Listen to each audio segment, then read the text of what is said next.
Can I ask everybody to sort of move this way a little bit? Otherwise we might go off backwards.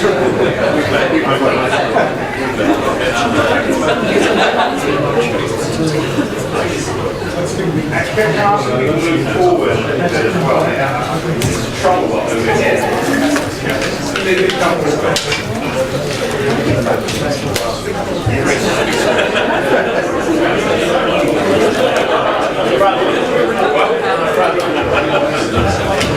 Okay, there is more space in the front, by the way. Welcome everybody, welcome to the Gridiron, welcome to Russam GMS and our annual Civil Society event. A lot of familiar faces here, a lot of friends, a lot of people that have been to these offices before. But if you haven't been to King's Cross, I thought just by way of introduction, I'd give you a little bit of history just about the area. So firstly, the monks of Augustine apparently built one of the first churches in England in AD 597 at St Pancras, and so this is a place steeped in theological significance. But perhaps also interesting is that Boudica fought the Romans apparently just literally outside, well we don't know it's exactly outside the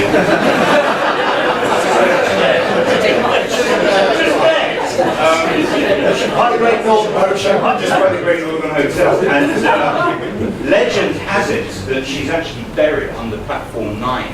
If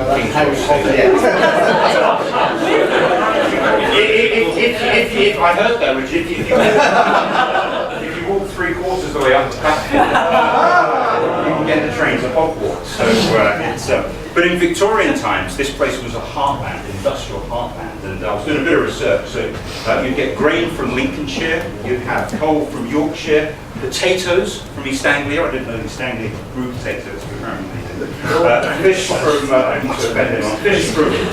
Fish from Scotland. So this is a place steeped in history. But in the late 20th century, many of you will know that it fell into real disrepair, but also disrepute. And I don't know if anybody was here sort of 20 years ago and you or King's Cross was like, Neil, you were here.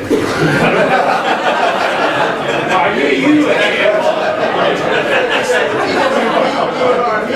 And actually, it doesn't surprise me that Neil was here either.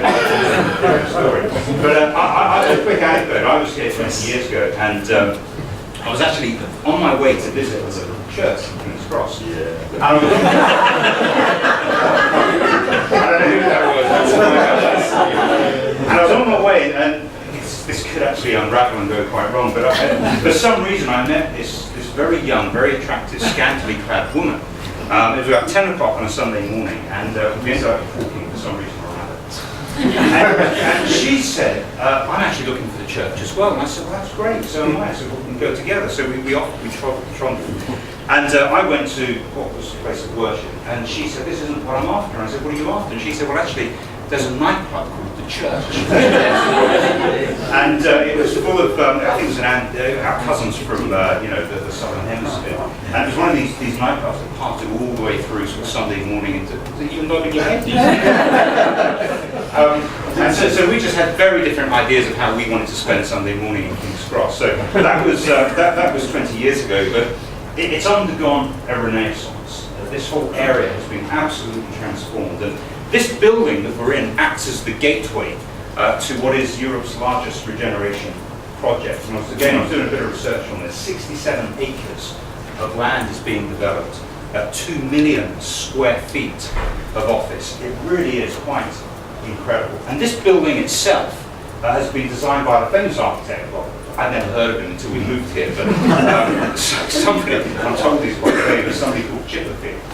And the iron-twisted columns represent the heritage of the Victorian age, but they sort of combine with the modernity and the newness and the forward vision of this area. And for us, this building kind of represents what our business is really all about. And I was thinking about this earlier. My business partner, Jason Atkinson, and I, we completed a management buyout of the Russam business, actually almost to the day of this time last year, and what we ended up acquiring was one of the oldest, longest established human capital businesses in the country, and so there was that real heritage.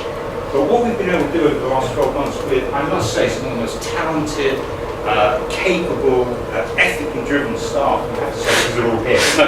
But they really are. Is we said, well, let's give this a modern twist, and let's try and do some new things with something that's old and has some real heritage. And so moving to this building really encapsulates, I think, the vision that we have as a business to try new things. And what are those new things?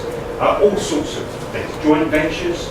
Many of you know that we work very closely with NCBO and Baseball's Breakers, Trustees Unlimited, which has now become probably the premier recruiter of non-execs into the non-profit sector in the country in 5 years.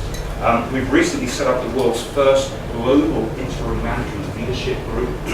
Gives us a footprint in something like 33 countries around the world. And in fact, in the last few months, we've been involved in something like 15 cross-border deals, anything from the Congo, Nigeria, Boston, Shanghai, you name it. We're kind of reaching out in those places. And more recently, and really excitingly, again with NCBO, and I'm so glad so many of my colleagues from there are here, is a Step on Board program where we're helping people from the private sector move on to non-profit boards. And I'm delighted that there are a number of colleagues from Barclays here that we've been working with over the last year. We've had something like 50 Barclays colleagues get onto non-profit boards, and we're working with a number of others. So innovation really is at the heart of what we're seeking to do. So all of that is captured hopefully in this building, but this building offers more than just symbolism. It also offers a 600 square foot balcony, which many of you have availed of. I'm hoping that after the speeches today you'll go and avail a bit more and have some nice drinks. But anyway, that's enough about me, enough about Russam, enough about this building, enough about King's Cross.